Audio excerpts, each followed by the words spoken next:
Con Luis Fernández, que es jefe de la División de Investigaciones de la Regional Mendoza de la AFIP, para que nos cuente sobre este caso y sobre otros casos, ¿sí? ¿Qué tipo de controles realizan? ¿Cómo los realizan? Fernández, ¿cómo le va? Buen día. Rodrigo Sepúlveda y Julio Semoloni los saludamos. Buenos días, ¿cómo te va, Diego? ¿Qué tal? Bien, muy bien. Bueno, le queríamos preguntar qué tipo de inspecciones realiza la AFIP respecto de estos casos y cuál es la situación que ustedes han podido relevar, decía, aquí en Mendoza.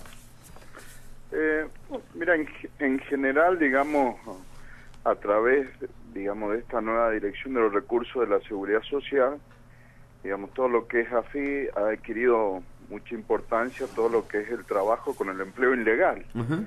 Sobre todo, bueno, en este año particularmente, viste que la presidenta lo ha declarado como el año de la lucha contra el empleo ilegal. Entonces, muchas de las acciones nuestras de la AFIP son destinadas, bueno, a detectar índices, indicadores, digamos, desde la oficina mía, de aquellas actividades, digamos, que no cumplirían con niveles mínimos de empleo. Bueno, es una herramienta que nos ha dado la ley a través del IMT, que es el Índice Mínimo de Trabajadores, y bueno, y una de las actividades en la que estuvimos trabajando es construcción, que bueno, que Mendoza tiene un desarrollo importante, y bueno, y nos encontramos con algunos casos particularmente llamativos, como este que salió publicado en los diarios, en las noticias, ¿no sé? Uh-huh. Donde, bueno, una persona con una actividad importante, digamos, en inmobiliaria, construyendo, vendiendo, bueno, no declaraba empleado en relación de dependencia. Uh-huh. Y bueno, y ahí surge todo, después un proceso de investigación, donde, bueno, no solo vimos que era problema de empleados, sino también toda una informalidad en la actividad, digamos, que no pagaba ningún tipo de impuesto, bueno, una serie de irregularidades que, bueno, ocasionó un procedimiento donde se detectaron este personal no declarado con algunos indocumentados, ¿no sé? ¿Y qué medidas toma la AFIP en ese caso, Fernández? Mira, en este caso, bueno, hay lo que se hace ahora en este es un proceso, digamos, que se determina, como esta persona ha venido teniendo actividad en el tiempo, digamos, no es una cosa Uh-huh. que se ha detectado, que ha empezado ahora, lo que se trata de determinar con estos índices, digamos, es qué nivel mínimo de empleo ha ocupado a través de los años, conforme a la cantidad de construcciones y de trabajo que ha realizado. En este momento, digamos, hay dos tipos de fiscalizaciones que se están haciendo. Una de seguridad social, que depende mucho determinar la cantidad de obra que ha hecho esta persona, sobre todo, bueno, el departamento y duple. Nosotros tenemos índices a través de información de escribano y todo, pero bueno, hay que terminar de definir, digamos, la cantidad lo más exacta que se pueda, y de ahí ya se definirá una cantidad de empleados mínimo que debe haber ocupado esta persona a través del tiempo, y ahí se hará el cálculo de los aportes y contribuciones adeudados. Y la otra parte, digamos, que sería impositiva, determinar, bueno, en toda esta operatoria comercial, bueno, realmente cuántos han sido los impuestos, valor agregado, ganancia que se ha evadido. Uh-huh. Digamos, en este momento lo que se está en un proceso de determinación de las bases imponibles en seguridad social y en impuestos. Bien, acá está conmigo mi compañero, uno de los que está en la mesa, también está Guillermo Maesen, pero Julio Semoloni le quiere hacer una consulta. ¿Cómo le va, Fernández? ¿Cómo le va, Mire, Julio? lo paso de lo particular a lo general con el ánimo exclusivamente informativo. Sí. Para los que seguimos los números de la AFIP, tenemos la sensación de que cada vez que comienza un nuevo mes y se dan los datos de la recaudación tributaria del último mes vencido, el trabajo de la AFIP evidentemente ha cobrado mucho mayor eficacia en los últimos años, y por eso la recaudación, no solamente por el gran crecimiento de la economía, sino también por un trabajo mejor de la AFIP, bueno, esa recaudación ha crecido de una manera extraordinaria, y generalmente lo decimos acá en este programa. Este año seguramente vamos a estar por arriba de los 525.000 millones de pesos, casi un 35% más que el año pasado, que fue un año récord. La pregunta concreta es esta. Sí. Ustedes, en cuanto a fiscalizar lo que ocurre acá en Mendoza, ¿han mejorado las infraestructuras de manera importante con respecto a años anteriores? ¿Tienen mayor capacidad para controlar todo? Y en especial bolsones de evasión que uno intuye, porque es difícil a veces probarlo, sobre todo desde afuera de la FIP, intuyen que todavía hay bolsones que no pueden controlar o que hay sectores que son muy difíciles de controlar porque pueden tener algún predicamento político determinado.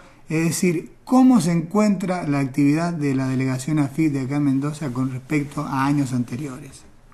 Mira, primero creo que es importante aclarar un crecimiento, digamos, en la capacidad operativa a través de cuando se crea la Dirección de los Recursos de la Seguridad Social, digamos, con el personal de ex FJP que se incorpora, se generan estructuras y bueno, y procedimientos y que aumenta una capacidad operativa importante en la FIP, sobre todo en todo lo que es el control del trabajo, ¿no es cierto? Y sobre todo, bueno, en el trabajo ilegal.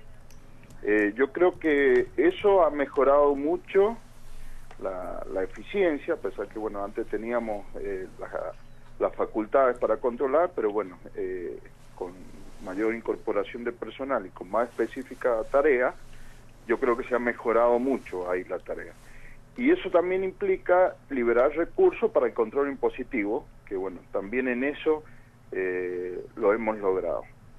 Yo creo que lo que se está ahora lo que estamos logrando es una mejor información, mejores cruces, se puede trabajar más en forma masiva, digamos, ya no específicamente a lo mejor con un inspector que vaya puerta por puerta, sino que ya la FIP directamente por cruce de datos puede obtener indicios de desvío importantes que a lo mejor con una carta o con un aviso se lo pone al contribuyente en conocimiento para que espontáneamente vaya logrando rectificar digamos, las bases impositivas. Creo que eso es importante un poco por lo que vos planteabas, la magnitud y los bolsones, ¿no es cierto? Porque hay muchos sectores, a lo mejor, de gran cantidad de contribuyentes, donde la forma de llegar, a lo mejor, con un inspector es más difícil. En cuanto a complicaciones políticas y todo, no, puntualmente desde mi puesto de trabajo, nunca hemos tenido limitaciones, digamos, para trabajar en fiscalizaciones. No es, digamos, no te podría agregar nada. Yo, está bien que, digamos, dentro de la estructura ocupo un cargo puntual en una delegación, pero nunca he tenido ninguna limitación en realizar el trabajo. Por ejemplo, funcionalmente, desde Buenos Aires, desde luego que se le baja línea porque desde allá se promueven las políticas de recaudación fiscal, pero ustedes cuentan con un grado de autonomía que también depende del personal que hay y de los jefes que hay en cada delegación. Sí, o sea, los dos mecanismos de trabajo son habituales, digamos. Hay un trabajo, digamos, que indica una política general, digamos, sobre alguna actividad o algún tipo de maniobras, por ejemplo, qué sé yo, en seguridad social hay muchos controles que vienen derivados directamente, digamos, de Buenos Aires. Claro. Que esto, lo que yo te decía, el manejo masivo de datos, que a lo mejor, bueno, en la estructura nuestra no tenemos la capacidad, pero también hay operativos permanentes en la calle, bueno, aplicaciones del IMT, mucho lo trabaja directamente la delegación, digamos. O sea que las dos formas de trabajo son habituales, unas son más puntuales sobre algunos desvíos y otras un poco más generales, y lo que se trata de buscar cuando es así más particular el trabajo, bueno, producir un impacto en la actividad, ¿no es cierto? Por la capacidad que tenemos no podemos llegar a toda la actividad, entonces lograr detectar un contribuyente que, digamos, tenga un desvío grande en la actividad y que sirva para ejemplificar a los demás. Fernández, ustedes hacen controles, me imagino, sobre distintos sectores del trabajo, no solamente de la construcción. Sí. No, el otro día leí una nota en Diario Los Andes en su suplemento económico sobre la migración de algunas empresas de call center que están instaladas en Mendoza pero también hemos tomado conocimiento por personas que han trabajado allí de la precariedad laboral que existe en esos rubros. Sí, en este rubro, te digo, la experiencia se ha estado haciendo algunos casos. Tenemos mucha rotación de personal, digámoslo.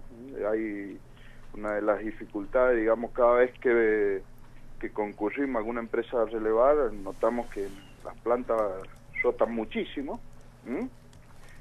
pero sí se trabaja sobre el sector. No te puedo dar datos precisos, un poco también para proteger el secreto fiscal, pero sí, es una cosa que se trabaja.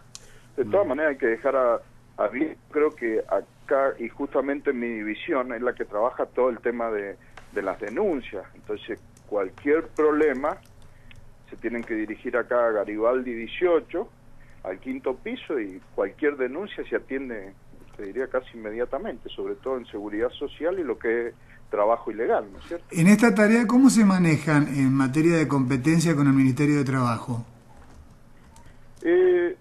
Nosotros, digamos, en algunos casos trabajamos conjuntos, cuando, digamos, necesitamos producir un efecto inmediato en cuanto a la sanción y a la información, porque nosotros en principio no tenemos el poder de policía laboral, sino que es de controlar los aportes y contribuciones. Claro. Entonces hay casos cuando ya previsiblemente nos vamos a encontrar con indocumentados o con formas de trabajo esclavo, se coordina trabajo con la subsecretaría, en este caso acá, en Mendoza, que tiene delegada la tarea del ministerio, o con migraciones. Inclusive, digamos, en algunos casos de trabajo esclavo, se ha coordinado el trabajo hasta con la justicia, digamos. Claro. Bien. Bueno, Luis, muchas gracias por este diálogo. Bueno, de nada. Que tenga buen día. Era la comunicación con Luis Fernández, jefe de la División de Investigación Regional de la FIP, justamente por los procedimientos que están haciendo para...